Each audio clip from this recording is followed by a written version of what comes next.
Day light robbery, പച്ച മലയാളത്തിൽ പകൽക്കൊള്ള എന്ന് പറയും. അത് തന്നെയാണ് ഇന്നലെ ഈ കളിയിൽ സംഭവിച്ചത്. മാഞ്ചസ്റ്റർ യുണൈറ്റഡിന് ജയിക്കാമായിരുന്ന ഒരു കളി, അത് മൊത്തത്തിൽ തിരിച്ച് നമ്മൾ ഏറ്റവും അവസാനം കഷ്ടപ്പെട്ട് ആ ഗെയിമിൽ നിന്നും ഒരു പോയിന്റുമായിട്ട് രക്ഷപ്പെട്ടു എന്ന് വേണം പറയാനായിട്ട്. റെഫറിമാരുടെ ഈ ഒരു കൂട്ടം, ഇവന്മാരെന്ന് പറഞ്ഞാൽ മന്ദബുദ്ധികളാണോ അതോ പൊട്ടന്മാരാണോ അതോ വല്ല ജോക്കർമാരാണോ എന്ന് മനസ്സിലാകാത്ത അവസ്ഥയിലാണ് ഈ പ്രീമിയർ ലീഗിലെ പ്രത്യേകിച്ച് റെഫറിമാർ നിൽക്കുന്നത്. എൻ്റെ ഒരു അഭിപ്രായത്തിൽ ഈ ടോപ്പ് 5 ലീഗ്സ് ഇൻ യൂറോപ്പ്, അതിൻ്റെ അകത്ത് ഏറ്റവും വേർസ്റ്റ് റെഫറിമാർ ഉള്ളതെന്ന് പറഞ്ഞാൽ ഇംഗ്ലീഷ് പ്രീമിയർ ലീഗിൽ തന്നെ ആയിരിക്കും. ഞാൻ ഇതുവരെയ്ക്കും ഇത്രയ്ക്ക് അതപ്പതിച്ച് അല്ലെങ്കിൽ ഡിസിഷൻസ് എടുക്കുന്നതിൽ ഇത്രയ്ക്ക് റോങ് ആയിട്ട് ഡിസിഷൻസ് വരുന്ന ഒരു ടൈപ്പ് റെഫറിമാർ ഞാൻ ഇതുവരെ കണ്ടിട്ടില്ല. അതിനിപ്പോൾ സ്പാനിഷ് ലീഗിലായാലും ഇറ്റാലിയൻ ലീഗിലായാലും ജർമ്മൻ ലീഗിലായാലും എവിടെയാണെങ്കിൽ പോലും ഇത്രയ്ക്ക് റോങ് ഡിസിഷൻസ്, അതും സ്ഥിരതയില്ലാത്ത ഡിസിഷൻസ്. ഇന്ന് ഒരു ഡിസിഷൻ എടുത്തു കഴിഞ്ഞാൽ അടുത്ത ആഴ്ച അല്ലെങ്കിൽ ഈ സെയിം ആഴ്ച തന്നെ ഇതിൻ്റെ ഓപ്പോസിറ്റ് ആയിട്ടുള്ള ഡിസിഷൻസ് അവർ ഡയറക്റ്റായിട്ട് എടുക്കും. അതാണ് ഈ ഒരു കൂട്ടം ആൾക്കാർ ചെയ്യുന്നതാണ്. ഒരു രീതിയിലുള്ള കൺസിസ്റ്റൻസിയും ഇവർ കീപ്പ് ചെയ്യാറില്ല. അത് നമ്മൾക്ക് മാഞ്ചസ്റ്റർ യുണൈറ്റഡിന് മാത്രമല്ല, ഇതിപ്പോൾ നമ്മൾ മാഞ്ചസ്റ്റർ യുണൈറ്റഡിന് മാത്രം പറഞ്ഞാൽ that would be a biased ആയിട്ടുള്ളൊരു കാര്യമായിട്ട് എനിക്ക് തോന്നും. ഇതെന്ന് പറഞ്ഞാൽ മാഞ്ചസ്റ്റർ യുണൈറ്റഡിനെ മാത്രം ബാധിക്കുന്ന ഒരു കാര്യമല്ല, ഇത് പല ടീമുകളെ ബാധിക്കുന്ന കാര്യങ്ങളാണ്. ഇതിപ്പോൾ കളി കഴിഞ്ഞിട്ട് PGMOയിൽ ഒരു പ്രസ്താവന ഇറക്കും. ഇതിപ്പം ഈ ആഴ്ച എന്തായാലും ഒരെണ്ണം വരും, അത് റെഡ് കാർഡ് അല്ലായിരുന്നു അല്ലെങ്കിൽ അത് ഗോൾ കയറേണ്ടിയിരുന്നതാണ്. കഴിഞ്ഞ നമ്മൾ ബേൺലി ആയിട്ടുള്ള ഗെയിമിൻ്റെ അകത്ത് ലിച്ച അടിച്ച ഗോൾ പിന്നീട് അവർ പറഞ്ഞത് അതൊരു ഗോൾ ആകേണ്ടതായിരുന്നു, അത് മിസ്റ്റേക്കാണ് സംഭവിച്ചത്. ഈ മിസ്റ്റേക്കുകൾ പലപ്പോഴും ടീമുകൾക്ക് ഏറ്റവും നെഗറ്റീവായിട്ടാണ് ബാധിച്ചുകൊണ്ടിരിക്കുന്നത്. ഇതിപ്പോൾ അവർക്ക് ആ ഒരു നിമിഷ നേരത്തുള്ളൊരു മിസ്റ്റേക്ക് മാത്രമാണ്, അത് എത്രയധികം ടീമുകളെ ബാധിക്കുന്നു. ഈ ഒരു നമുക്ക് നഷ്ടപ്പെട്ടുള്ള 2 പോയിന്റ്, വിലപ്പെട്ട 2 പോയിന്റ് ചിലപ്പോൾ നമുക്കൊരു ചാമ്പ്യൻസ് ലീഗ് സ്പോട്ട് ഈ വരുന്ന ആഴ്ചകളിൽ അല്ലെങ്കിൽ നമ്മൾ ഈ സീസൺ എൻഡ് ചെയ്യുന്ന സമയത്ത് ഈ 2 പോയിന്റ് എന്ന് പറഞ്ഞാൽ ഏറ്റവും വില മതിക്കുന്ന കാര്യമായിരിക്കും. ചിലപ്പോൾ ഈ 2 പോയിന്റ് ആയിരിക്കാം ചാമ്പ്യൻസ് ലീഗ് സ്പോട്ട് നഷ്ടപ്പെടുക. അപ്പോൾ ഇത്രയ്ക്ക് മന്ദബുദ്ധികളായിട്ടുള്ള ആൾക്കാരാണ് അവിടെ കളി നിയന്ത്രിക്കുന്നത്. ഒരു തരത്തിലുള്ള കൺസിസ്റ്റൻസി ഇല്ല. അത് വീക്ക് ഇൻ വീക്ക് ഔട്ട് എല്ലാ ആഴ്ചയിലും ഉണ്ട്. ഇതിപ്പം ഒരു സീസണിൽ ഇടയ്ക്ക് ആണ് ഈ ഒരു ഇഷ്യൂ വരുന്നതെങ്കിൽ അത് നമുക്ക് പറയാം, ഓക്കെ അതൊരു മിസ്റ്റേക്കാണ്, ഹ്യൂമൻ എററാണ്, എല്ലാവർക്കും പറ്റുന്നൊരു സംഭവമാണ്. ഈ ഹ്യൂമൻ എറർ മാറ്റാൻ വേണ്ടിയിട്ടാണ് ഈ VAR എന്നുള്ളൊരു സമ്പ്രദായം കൊണ്ടുവന്നത്. കാരണം ഗ്രൗണ്ടിൽ നടക്കുന്ന പല കാര്യങ്ങളും നമുക്ക് ഫ്രാക്ഷൻ ഓഫ് എ സെക്കൻഡിൽ നടന്നങ്ങ് പോകും, അത് പെട്ടെന്ന് നമുക്ക് തിരിച്ചറിയാൻ പറ്റത്തില്ല. അപ്പോൾ അങ്ങനത്തെ ഒരു സാഹചര്യത്തെ ഹെൽപ്പ് ചെയ്യാൻ വേണ്ടിയിട്ടാണ് VAR എന്നുള്ള ഒരു സമ്പ്രദായം ഫുട്ബോൾ കൊണ്ടുവന്നത്. അത് എഫക്റ്റീവ്ലി യൂട്ടിലൈസ് ചെയ്യാൻ പറ്റുന്നില്ല എന്നുണ്ടെങ്കിൽ ഇത് ഏറ്റവും ദിവസം എടുത്ത് മാറ്റേണ്ടതാണ്. ഇതിൻ്റെ അകത്ത് ഒരു കാര്യമില്ല. ഇത് റെഫറിമാരെ ഹെൽപ്പ് ചെയ്യാൻ വേണ്ടി കൊണ്ടുവന്നു, പക്ഷെ ഒരു രീതിയിലുള്ള ഹെൽപ്പും അവർക്ക് കിട്ടുന്നില്ല. ഇതിനകത്ത് മെയിനായിട്ട് മാഞ്ചസ്റ്റർ യുണൈറ്റഡിന് ഇന്നലെ കിട്ടിയ 2 മെയിൻ റോങ് ഡിസിഷൻസ് ആണ് എനിക്ക് തോന്നുന്നത്. ഫസ്റ്റ് ഓഫ് ഓൾ നമ്മൾ കണ്ട അമാദിൻ്റെ ആ ഒരു penalty shout, definitely A penalty. ഇതല്ല എങ്കിൽ പിന്നെ വേറെ എന്താ പെനൽറ്റി? 2 കൈ ഉപയോഗിച്ച് ഒരു പ്ലെയറിനെ പുൾ ചെയ്ത് ഇടുന്ന ഇത് കാണും, അതാണ് പെനൽറ്റി ഇൻ ദ ബോക്സ്. പിന്നെ രണ്ടാമത്തെ റോങ് ഡിസിഷൻ എന്ന് പറഞ്ഞാൽ ഹാരി മഗ്വയറിൻ്റെ റെഡ് കാർഡ് ഇൻസിഡൻ്റ് ആണ്. ഇപ്പോൾ ഒരു പെനൽറ്റി എന്ന് ചോദിച്ചെങ്കിൽ നമുക്കത് പറയാം, ഓക്കെ ഫൈൻ, ആ ഒരു ചാൻസ് കൈ കൊണ്ട് ഇത്, അതും വെറും ഫ്രാക്ഷൻ ഓഫ് എ സെക്കൻഡ്. അതിപ്പം പെനൽറ്റി ബോക്സിൻ്റെ അകത്തല്ല, പുറത്തുള്ള ഒരു സിറ്റുവേഷനിൽ നടന്നെങ്കിൽ ഒരിക്കലും അതൊരു ഫൗളല്ല. കാരണം പ്ലെയർ പോകുന്നു, അതിനകത്ത് പുള്ള് പോലും ഇല്ല. ഇപ്പം നമുക്കറിയാം, ഒരു പ്ലെയർ മൂവ് ചെയ്തൊരു പ്ലെയറിനെ ബാക്കിൽ നിന്ന് പിടിച്ചിട്ടോ അല്ലെങ്കിൽ ഷോൾഡറിൽ പിടിച്ചിട്ട് വലിച്ച് ഒന്ന് പുള്ള് ചെയ്യുന്നുണ്ടെങ്കിൽ ഇത് നമുക്ക് പറയാം അതൊരു ഡെഫിനറ്റ് പെനൽറ്റിയാണ്. പക്ഷേ ഇതെന്ന് പറഞ്ഞാൽ പോയ പ്ലെയറിൻ്റെ ബോഡിയിൽ പിടിച്ച് പുള്ളു പോലും ഇല്ല, ടച്ച് മാത്രമേ ഉള്ളൂ. ടച്ച് ചെയ്ത സമയത്താണ് മാലസിൽ വീഴുന്നതും ആ ഒരു പെനൽറ്റി പോകുന്നതും. Okay fine, penalty. എന്നിരുന്നാലും ഒരു യെല്ലോ കാർഡ് മേ ബി അതൊരു എക്സ്ട്രീം ആയിട്ടുള്ള രീതിയിൽ കൊടുക്കാം. പക്ഷേ റെഡ് കാർഡ് എന്ന് പറയുമ്പം അത് ഏറ്റവും അധികം റോങ് ആയിട്ടുള്ള ഡിസിഷൻ ആയിട്ടാണ് എനിക്ക് തോന്നിയത്. So what do you think? നിങ്ങൾക്കും ഡെഫിനറ്റ്ലി പറയാം ഇതൊരു റൈറ്റ് ഡിസിഷൻ ആണോ അല്ലെങ്കിൽ റോങ് ഡിസിഷൻ ആണോ എന്ന് puttu that in the comment section. Okay, എൻ്റെ അഭിപ്രായത്തിൽ അത് ഒരു റെഡ് കാർഡ് അല്ല, മേ ബി ഒരു യെല്ലോ കാർഡ് കൊടുക്കാം എന്നുള്ളത് മാത്രമേ ഉള്ളൂ. അതിൻ്റെ അപ്പുറത്തേക്ക് ഒരു റെഡ് കാർഡായിട്ടൊന്നും എനിക്ക് തോന്നുന്നില്ല. സോ അതാണ് എൻ്റെ ഒരു അഭിപ്രായം. പിന്നെ ഇത് രണ്ടുമാണ് നമ്മൾ മെയിനായിട്ട് ബാധിച്ചിട്ടുള്ളൊരു കാര്യം. ഈ രണ്ട് ഡിസിഷൻസ്.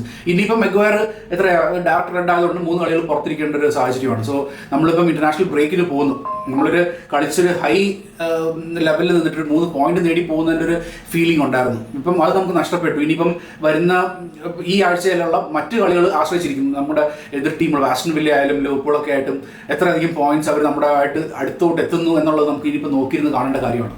ഈ ഗെയിമിനെ കുറിച്ചിട്ട് പറയുകയാണെങ്കിൽ ഫസ്റ്റ് ഹാഫ് അത്യാവശ്യം കുഴപ്പമില്ലാത്ത രീതിയിൽ നമ്മൾ കളിച്ചു. കുറച്ച് ചാൻസസ് ക്രിയേറ്റ് ചെയ്തു. പിന്നെ 1-2 ചാൻസസ്, നല്ല പ്രോപ്പർ ചാൻസസ്. അമാദിൻ്റെ ഒരു ബ്ലോക്ക് ഉണ്ടായിരുന്നു. പിന്നെ അതിനുശേഷം അമാദിൻ്റെ ചില ടച്ചസ് ഒക്കെ നമുക്ക് ഓപ്പണായിട്ട് കിട്ടിയ ഒരു ചാൻസിൻ്റെ അകത്ത് നിന്നൊക്കെ വളരെയധികം അത് റോങ് ടച്ചിലൂടെ ആ ഒരു ചാൻസ് നഷ്ടപ്പെടുകയൊക്കെ ഉണ്ടായി. പിന്നെ നമ്മൾ അത്യാവശ്യം എന്താ പറയുക, ഇടയ്ക്കൊക്കെ ഷോട്ട്സ് ഓൺ ടാർഗറ്റും പിന്നെ ചാൻസസ് ക്രിയേഷൻ ഇതൊക്കെ ഫസ്റ്റ് ഹാഫിൽ അത്യാവശ്യം നല്ല രീതിയിൽ പോയിട്ടുണ്ടായിരുന്നു. ആ സാഹചര്യത്തിലാണ് നമ്മൾ ഫസ്റ്റ് ഹാഫ് എൻഡ് ചെയ്തത്. അത്യാവശ്യം കുഴപ്പമില്ല. അപ്പം ഒരു പ്രതീക്ഷ എല്ലാവരും ഉണ്ടായിരുന്നു, നമ്മൾ സെക്കൻഡ് ഹാഫ് എന്തായാലും കയറുമ്പോൾ ഗോൾ സ്കോർ ചെയ്യും എന്നുള്ളത്. അപ്പോൾ അങ്ങനത്തെ ഒരു സാഹചര്യത്തിലാണ് നമ്മൾ സെക്കൻഡ് ഹാഫ് കളി തുടങ്ങി. അങ്ങോട്ട് പോകുന്ന സമയത്ത് മത്യാസ് കുഞ്ഞിനെ പിടിച്ചിട്ടത്. അത് പ്രോപ്പർ ഇത് എന്താ പറയുക, പെനൽറ്റി ഷൗട്ട് തന്നെയാണ്. പെനൽറ്റിയും കൊടുത്തു, അതിൻ്റെ അതൊരു തർക്കമില്ല. അപ്പോൾ അതിനുശേഷമാണ് ഈ നമ്മൾ 2-0 എന്നുള്ള സ്കോറിൽ എത്തിപ്പെട്ടിട്ട് നിൽക്കുവാണെങ്കിൽ ആ പെനൽറ്റി അതിന് കിട്ടിയ പെനൽറ്റി കിട്ടിയിരുന്നെങ്കിൽ ഓപ്പോസിറ്റ് സൈഡ് നമ്മുടെ ബോക്സിൽ ആ ഒരു തിരിച്ചു വന്ന ചാൻസിലൂടെയാണ് അവർ 1-1 സ്കോറിലേക്ക് എത്തുന്നത്. അത് നടക്കത്തില്ലായിരുന്നു. നമുക്ക് ആ പെനൽറ്റി കിട്ടിയിരുന്നെങ്കിൽ ഉറപ്പായിട്ടും അത് നമ്മൾ 2-0 ആയി കഴിഞ്ഞാൽ ആ സ്കോർ മാറി നമുക്ക് എന്തായാലും ഉറപ്പായിട്ടും വിജയത്തിലേക്ക് എത്താനായിട്ടുള്ളൊരു സാഹചര്യത്തിൽ നമ്മൾ എത്തിപ്പോയത്. എൻ്റെ ഒരു അഭിപ്രായത്തിൽ ഇതിപ്പോൾ നമുക്ക് ഫസ്റ്റ് പെനൽറ്റി വിധിച്ചത് കൊണ്ട് മാത്രമാണ് ആ ഒരു പെനൽറ്റി, രണ്ടാമത്തെ പെനൽറ്റി അവർ തരാതിരുന്നത്. അതെന്തുകൊണ്ടാണെന്ന് മനസ്സിലാകും. ഈ റെഫറിമാർക്കൊക്കെ ഇവർക്കൊക്കെ എനിക്ക് തോന്നുന്നു അവർക്ക് പ്രോപ്പറായിട്ടുള്ള ഒരു സൈക്കോളജിക്കൽ ലെവലിലേക്കൊന്നും അവർ എത്തുന്നില്ല എന്നാണ് തോന്നുന്നത്. ഒരു ട്രെയിനിങ്ങോ അതിൻ്റെയൊക്കെ കുറവുണ്ട്. ഇപ്പോൾ നമ്മൾ ചാമ്പ്യൻസ് ലീഗിലൊക്കെ കളി കാണുന്ന സമയത്ത് അവിടുത്തെ റെഫറിമാരുടെയൊക്കെ ഒരു ഡിസിഷൻ മേക്കിംഗ് കാര്യങ്ങളൊക്കെ ഉണ്ട്. പ്രോപ്പർ നല്ല രീതിയിലുള്ള ഡിസിഷൻ മേക്കിങ്സ് ഒക്കെയാണ് വരുന്നത്. അവർ ഈ പ്ലെയേഴ്സിൻ്റെ ഇതിനെ കുറിച്ചിട്ടോ അല്ലെങ്കിൽ അവരുടെ ഒരു സ്റ്റേച്ചർ അത് നോക്കുന്ന കാര്യമൊന്നുമില്ല. അല്ലെങ്കിൽ ഈ ടീമാണ് എന്നുള്ള ഇതിൽ അധികം അങ്ങനെ നോക്കുന്നതായിട്ട് ഞാൻ കണ്ടിട്ടില്ല. പക്ഷേ ഇവിടെ ഇംഗ്ലീഷ് പ്രീമിയർ ലീഗിൽ വരുമ്പോൾ ഈ റെഫറിമാരൊക്കെ എന്ന് പറഞ്ഞാൽ ഇൻഫ്ലുവൻസ്ഡ് ആവുന്നു പല കാര്യങ്ങളിൽ, ഡിസിഷൻ മേക്കിങ്ങിലൊക്കെ പല ഇൻഫ്ലുവൻസ് വരും. അതിൻ്റെ കാര്യങ്ങൾ തന്നെയാണ് ഇതും സംഭവിച്ചത്. ഒരു പെനൽറ്റി കൊടുത്തു എന്ന് വെച്ചിട്ട് രണ്ടാമത്തെ പെനൽറ്റി കൊടുക്കാൻ പാടില്ല എന്ന് ഇല്ല. If it's a right decision second penalty, അത് ഇനിയിപ്പോൾ മൂന്നാമത്തെ ഒരു പെനൽറ്റി ഷൗട്ട് വന്ന് അതും പ്രോപ്പറായിട്ടുള്ളൊരു ഡിസിഷൻ ആണെങ്കിൽ പെനൽറ്റി കൊടുക്കണം. അല്ലാതെ അതൊരു സൈക്കോളജിക്കൽ ബ്ലോക്ക് പോലെയാണ്. ഓക്കെ, ഞാൻ ഓൾറെഡി ഒരെണ്ണം കൊടുത്ത് ഇനിയും കൊടുത്തു കഴിഞ്ഞാൽ എന്തായിരിക്കും, അത് എന്താ പറയുക, അത് വേറെ ലെവലിലേക്ക് പോകാം എന്നുള്ളൊരു ചിന്തയിലാണെന്ന് തോന്നി ഒരു രണ്ടാമത്തെ പെനൽറ്റി വിധിക്കാതിരുന്നത്. സോ ഫസ്റ്റ് പെനൽറ്റി കൊടുത്തതിൻ്റെ ഇൻഫ്ലുവൻസ് രണ്ടാമത്തേലും ഉണ്ട്. പിന്നെ അങ്ങോട്ടേക്ക് പോയി നമ്മൾ വീണ്ടും എന്താ പറയുക, ഇപ്പോൾ 1-1 നിന്നിട്ട് അധിക സമയം എടുക്കുന്നതിന് പകരം നമ്മൾ പെട്ടെന്ന് 2-1 എത്തി. ആ ഒരു ഹെഡർ ഓൺ ഗോളിൽ 2-1 എത്തി. പിന്നെയും പ്രതീക്ഷ, ഓക്കെ നമുക്ക് എന്താ പറയുക, ആ ഒരു പെനൽറ്റി പോയല്ലോ, അപ്പോൾ ഇനിയിപ്പോൾ എന്തായാലും കുഴപ്പമില്ല, നമ്മൾ 2-1 എത്തി, നമ്മൾ വീണ്ടും വിജയത്തിൻ്റെ ഒരു ലെവലിലേക്ക് പോകുന്നു എന്നുള്ള സാഹചര്യത്തിലാണ് രണ്ടാമത്തെ എന്താ പറയുക പെനൽറ്റി ക്രൂപ്പി അടിച്ചത് ഗോൾ കയറ്റുകയും ചെയ്യുന്നു. പിന്നെ എന്താ പറയുക 2-2 1 man down. അത് കഴിഞ്ഞിട്ട് അവസാനം വരെ നമ്മൾ എങ്ങനെയൊക്കെയോ പിടിച്ച് നിന്ന് ആ കളി അവസാനിപ്പിച്ചു. 9 മിനിറ്റ് എക്സ്ട്രാ ടൈമൊക്കെ. ഇതിപ്പം മാഞ്ചസ്റ്റർ യുണൈറ്റഡ് ആണ് കളി ഇപ്പം എന്താ പറയുക ചേസ് ചെയ്യുന്നതോ അങ്ങനെയൊക്കെ ആണെങ്കിൽ ഇതിന് ഒരു 4 മിനിറ്റ് 5 മിനിറ്റ് ഒക്കെ കൊടുക്കത്തോളെന്നാണ് തോന്നുന്നത്. ഇതെന്ന് പറഞ്ഞാൽ 9 മിനിറ്റ്സ് ഒക്കെ എവിടുന്ന സബ്സ്റ്റിറ്റ്യൂഷൻ ടൈം, അഡീഷണൽ ടൈം വന്നത്, എക്സ്ട്രാ ടൈം വന്നതെന്ന് എനിക്കൊരു പിടിയും കിട്ടുന്നില്ല. അത്രയ്ക്ക് അങ്ങനത്തുള്ളൊരു ഇഞ്ചുറിയോ സംഭവങ്ങളൊന്നും അധികം ഉണ്ടായിരുന്നില്ല. എങ്ങനെയാണ് 9 minutes I do not know. എന്തോ ആ 9 മിനിറ്റ്സ് നമ്മൾ ഒരുവിധം കഷ്ടപ്പെട്ട് അവിടെ വരെ എത്തി. നമ്മളത് ഒരു 1 പോയിന്റിലോടുകൂടി നമ്മൾ ആ കളി അവസാനിപ്പിക്കുന്നു. അപ്പോൾ ഫസ്റ്റ് ഹാഫ് അത്യാവശ്യം കുഴപ്പമില്ലാത്ത ചാൻസസും സെക്കൻഡ് ഹാഫ് ഒക്കെ ആകുമ്പോൾ നമ്മൾ വീണ്ടും കുറച്ചൊന്ന് പണിപ്പെട്ടു. പിന്നെ സെക്കൻഡ് ഹാഫ് നമ്മൾ ടുവേർഡ്സ് എൻഡ് നോക്കിക്കഴിഞ്ഞാൽ പ്ലേയേഴ്സൊക്കെ അത്യാവശ്യം ഭയങ്കരമായിട്ട് ടയർഡായിട്ട് പോലെ ആണ് തോന്നിയത്. ഞാൻ കഴിഞ്ഞ വീഡിയോയിലും പറഞ്ഞൊരു കാര്യമാണ്, എനിക്ക് തോന്നിയതാണ് പ്ലേയേഴ്സ് ഫിറ്റ്നസ്. അത് എന്തോ എമർമെൻ്റെ ടൈമിൽ ഉണ്ടായിരുന്ന ഒരു ഫിറ്റ്നസ് ലെവൽസ് ഒക്കെ ഭയങ്കരമായിട്ട് ഡ്രോപ്പ് ആയിട്ടുണ്ട് എന്നാണ് എനിക്ക് തോന്നുന്നത്. ആ ഒരു സെയിം ഫിറ്റ്നസ് ലെവലൊന്നും കീപ്പ് ചെയ്യുന്നില്ല. പ്ലേയേഴ്സൊക്കെ അത്യാവശ്യം ഒരു 70-80 മിനിറ്റ്സ് ഒക്കെ ആവുന്ന സമയത്ത് 75 മിനിറ്റ്സിൻ്റെ ടൈം ആകുമ്പോൾ തന്നെ ഏകദേശം ഡൺ എന്നുള്ള ലെവലിലാണ്. അവർക്ക് അധികം ഒരു 90 മിനിറ്റ് ഒന്നും ഫുൾ സ്ട്രെങ്ത്തിൽ ഓടാൻ പറ്റാത്ത ഒരു കാഴ്ചയാണ് കാണുന്നത്. പിന്നെ സെക്കൻഡ് ഹാഫിൽ സബ്സ്റ്റിറ്റ്യൂട്ടായിട്ട് വരുന്ന പ്ലേയേഴ്സ് ഇപ്പോൾ അവർക്കൊരു 20 മിനിറ്റ്സോ 15 മിനിറ്റ്സോ കിട്ടുന്നുള്ളൂ. അപ്പോൾ ആ 15 മിനിറ്റ്സിൽ അവരുടെ എനർജി ഫുള്ളായിട്ട് യൂസ് ചെയ്യാൻ പറ്റുന്നില്ല എന്നുള്ളത് എനിക്ക് മനസ്സിലാക്കാത്തൊരു കാര്യമാണ്. ഇപ്പോൾ ഒരു 90 മിനിറ്റ്സ് ഫുൾ എനർജി കളിക്കുന്ന ഒരു പ്ലെയർ അല്ലെങ്കിൽ അത് കുറച്ചിട്ടൊരു 60-70 മിനിറ്റ്സ് കിട്ടുന്നു. അപ്പം അവർക്കുള്ള 100% ഓഫ് എനർജി യൂസ് ചെയ്യേണ്ടതെന്ന് പറഞ്ഞാൽ ആ 70 മിനിറ്റ്സിലേക്ക് മാത്രമാണ്. സബ്സ്റ്റിറ്റ്യൂട്ട് ആയിട്ട് വരുന്ന പ്ലെയേഴ്സിന് 100% ഓഫ് എനർജി യൂസ് ചെയ്യേണ്ടത് വെറും 20 മിനിറ്റ്സിലാണ്. അപ്പോൾ we are expecting them to like run around. ആ എനർജി മൊത്തം അവർ 100% നിങ്ങൾ ആ 20 മിനിറ്റ്സിലേക്ക് കൊടുക്കുക. പക്ഷെ അതൊന്നും അല്ല കാണുന്നത്. ഇപ്പോൾ ഉഗാർട്ടയൊക്കെ വന്നിട്ടാണെങ്കിൽ സെക്കൻഡ് ഹാഫിൽ ഓടാനൊന്നും അത് പറ്റുന്നില്ല. ഒരു പ്രോപ്പറായിട്ടുള്ള തിങ്കിങ് പ്ലെയർ ഒന്നും അല്ല. എവിടെയൊക്കെയോ കാണപ്പെടുന്നു, അല്ലെങ്കിൽ ഓടാനൊന്നും ചേസ് ചെയ്യാനൊന്നും പറ്റാത്ത രീതിയിലൊക്കെയാണ് ഈ പ്ലേയേഴ്സ് കളിക്കുന്നത്. അപ്പോൾ അങ്ങനെ കുറേ ഇഷ്യൂസ് ഞാൻ ഈ കളിയിൽ കണ്ടു.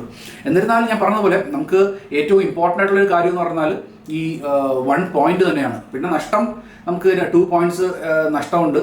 ആൻഡ് ഓൾസോ മെഗ്വയർ ഇല്ലാത്ത ഇനിയിപ്പം അങ്ങോട്ടേക്ക് ഉള്ള ഗെയിമാണ്. ഇനിയിപ്പം Licha maybe he will come back. ഇനിയിപ്പം ഇന്റർനാഷണൽ ബ്രേക്ക് കഴിഞ്ഞിട്ടുള്ള സമയത്ത് ലിച്ച തിരിച്ചു വരും എന്ന് പ്രതീക്ഷിക്കാം. ഡിലീറ്റ് എന്തായാലും കാണത്തില്ല, സീസൺ തീർന്നു. അപ്പോൾ ഇനിയിപ്പം ലിച്ച ആൻഡ് ലെനിയോയുടെ പാർട്ട്ണർഷിപ്പ് ആയിരിക്കും ബാക്കിൽ അടുത്ത 3 കളിയിൽ നമുക്ക് ഇനിയിപ്പോൾ കാണാൻ പോകുന്നത്. സോ അത് ഏറ്റവും ഇതായിട്ടുള്ള കാര്യമാണ്. പിന്നെ പ്ലെയേഴ്സിൻ്റെ ഇൻഡിവിജ്വൽ ഗെയിമൊക്കെ നോക്കി കഴിഞ്ഞാൽ നല്ല, അല്ലെങ്കിൽ ഈ ഒരു ഗെയിമിൽ കുഞ്ഞിയ അത്യാവശ്യം നല്ല പെർഫോമൻസ് ആദ്യത്തെ ഇതിൽ കാണിച്ചു. എംബൂമയൊന്നും പോരാ ആക്ച്വലി. ആ ഒരു സ്ട്രൈക്കർ പൊസിഷനിൽ എംബൂമയുടെ ആ ഒരു സ്ട്രൈക്കിംഗ് സെൻസോ അല്ലെങ്കിൽ പൊസിഷൻ കീപ്പ് ചെയ്ത് അല്ലെങ്കിൽ ആ ഏത് പൊസിഷനിൽ നിൽക്കണം, എങ്ങനെ റൺസ് മേക്ക് ചെയ്യണം എന്നൊന്നും അറിയാതെ കിടന്ന് ഇതാക്കിയിട്ടാണ് നമ്മൾ കണ്ടത്. അമാദൊക്കെ ആണെങ്കിലും ഒരു 100% ലെവലിലേക്ക് എത്തിയിട്ടില്ല. അതിൻ്റെയൊക്കെ പഴയ കളികളിലൊക്കെ ആ ഒരു ലെവലിലേക്കേ വരുന്നില്ല. എത്രയോ ആ 2-3 ചാൻസസ് പ്രോപ്പറായിട്ട് ഗോൾ സ്കോറിംഗ് ചാൻസസ് അവിടെ നഷ്ടപ്പെടുത്തുന്നതാണ് കണ്ടത്. So may be if Sesko plate നമ്മുടെ ഈ ഫ്രണ്ട് ലൈനിലുള്ള പ്ലെയേഴ്സിനെ നോക്കിക്കഴിഞ്ഞാൽ ഏറ്റവും ഇൻഫോം നിൽക്കുന്ന പ്ലെയർ എന്ന് പറഞ്ഞാൽ ആരാ? സെസ്കോ ആണ്. അപ്പോൾ സെസ്കോവിനെ ആദ്യം മുതൽ കളിപ്പിക്കുക എന്നുള്ളതെന്ന് പറഞ്ഞാൽ എനിക്ക് തോന്നുന്നു അത് ഇമ്പോർട്ടൻ്റ് ആണ്. നമുക്ക് സെസ്കോ സെക്കൻഡ് ഹാഫിൽ ഇറങ്ങിയിട്ട് ക്ലച്ച് ഗോൾസും കാര്യങ്ങളൊക്കെ നേടുന്നു എന്നൊക്കെ ഉള്ളത് ഓക്കെ. പക്ഷേ ഈ പ്ലെയർ ഫുൾ സ്ട്രെങ്ത്തിൽ നിൽക്കുന്ന ഒരു പ്ലെയറിനെ ആദ്യം മുതൽ ഇറക്കുമ്പോൾ maybe we might get ഒരു 5 ചാൻസിൻ്റെ അത് 2 ചാൻസ് സ്കോർ ചെയ്യാനായിട്ടുള്ള ഇത് കഴിവ് സെസ്കോനുണ്ട്. ഇപ്പോൾ കിട്ടിയിട്ടുള്ള ചാൻസസിൻ്റെ എന്ന് പറഞ്ഞാൽ ഫസ്റ്റ് ഹാഫിൽ നമുക്ക് ഒന്നും സ്കോർ ചെയ്യാൻ പറ്റില്ല. അതിപ്പോൾ മേ ബി സെസ്കോ ആയിരുന്നെങ്കിൽ we can say that okay അതിൻ്റെ അത് ഇത്രയും ചാൻസ് അത് ഒരു ഗോളെങ്കിലും ഫസ്റ്റ് ഹാഫിൽ കിട്ടിയേനെ എന്നുള്ളതാണ്. അപ്പം മെയിനായിട്ട് പറയാനായിട്ടുള്ള കാര്യമാണ് നമ്മുടെ സ്റ്റാർട്ടിങ് 11ൽ ഇഫ് സെസ്കോ സ്റ്റാർട്ടഡ് നമുക്ക് ചിലപ്പോൾ ഒരു റിസൾട്ട് പ്രോപ്പറായിട്ടുള്ളൊരു പോസിറ്റീവ് റിസൾട്ട് നമുക്ക് ഇതിനകത്ത് കിട്ടിയേനെ എന്നാണ് എനിക്ക് തോന്നുന്നത്. പിന്നെന്താ പറയുക, ഡിഫൻസ് ഒക്കെ ആണെങ്കിലും അവർ ഹൈ പ്രസ് ഗെയിമാണ് ബോൺമത്തിൻ്റെ ഭാഗത്തു നിന്ന് ഉണ്ടായിട്ടുള്ളത്. സോ ഇത് എക്സ്പെക്റ്റഡ് ആയിരുന്നു, നമുക്കറിയാം അവരുടെ ഒരു ഗെയിം സ്റ്റൈലും കാര്യങ്ങളൊക്കെ നമുക്കറിയാം. അപ്പോൾ ഇതിനകത്തുനിന്നൊരു റിസൾട്ട് കിട്ടിയത് തന്നെ, ഒരു 1 പോയിന്റ് കിട്ടിയത് തന്നെ ഏറ്റവും ഇമ്പോർട്ടൻറ്റ് എന്നുള്ളതാണ്. ഇപ്പം നഷ്ടപ്പെട്ടില്ലല്ലോ 1 പോയിന്റ് എന്നുള്ളൊരു ആശ്വാസത്തിലാണ് നമ്മൾ ഈ കളി അവസാനിപ്പിച്ചത്. ഓക്കെ, സോ നിങ്ങൾക്ക് എന്താ തോന്നുന്നത്? Kindly put that in the comment section. Okay, so നിങ്ങൾക്ക് വീഡിയോ ഇഷ്ടപ്പെട്ടുവെങ്കിൽ ഒരു ലൈക്ക് തരണമെന്ന് റിക്വസ്റ്റ് ചെയ്യുന്നു. ആൻഡ് ഓൾസോ ചാനൽ സബ്സ്ക്രൈബ് ചെയ്തിട്ടില്ലാതെ ആരെങ്കിലും വാച്ച് ചെയ്യുന്നുണ്ടെങ്കിൽ please subscribe to the channel also. Okay, so thank you so much for watching. Keep supporting. Take care. By.